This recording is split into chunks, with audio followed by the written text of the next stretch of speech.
بسم اللہ الرحمن الرحیم۔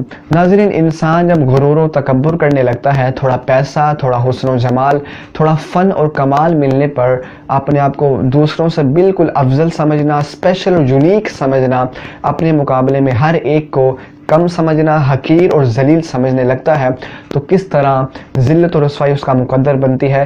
تاریخ کے سینے میں یہ بات موجود ہے کہ جب کسی نے تکبر کیا ہے اور کس طرح وہ ذلیل اور خوار ہو کر رہ گیا ہے۔ لیکن آپ جانتے ہیں کہ سب سے پہلے تکبر کی ابتدا کس نے کی، یعنی سب سے پہلا متکبر کون تھا؟ دیکھیے، سب سے پہلے تکبر کی ابتدا جس نے کی، سب سے پہلا متکبر وہ شیطان اور ابلیس تھا۔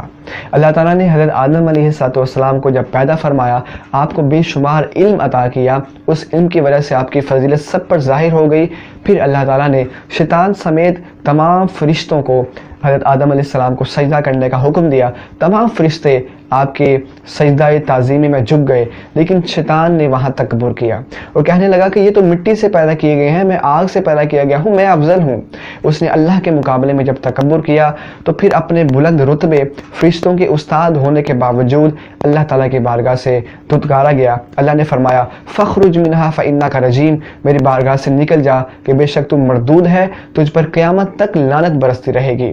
اور اللہ نے قرآن کریم میں اس کا تکبر کا بھی ذکر فرمایا، سورہ بقرہ آیت نمبر 34، ابا واستکبر وکان من الکافرین، کہ شیطان نے سجدہ کرنے سے انکار کیا اور تکبر کیا اور وہ کفر کرنے والوں میں سے ہو گیا۔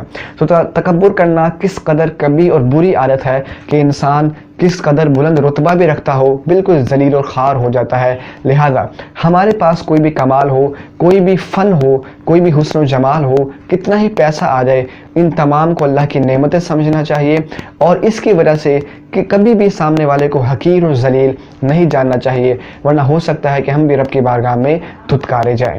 امید ہے آپ سمجھ چکے ہوں گے۔ ضرور اس ویڈیو کو، اس میسج کو دوسروں کے ساتھ شیئر کریں تاکہ لوگ جان سکیں، اور اگر اپنے شرعی مسائل کا حل جاننا چاہتے ہیں مجھے اسی نمبر پہ واٹس ایپ کریں، جواب دیا جائے گا۔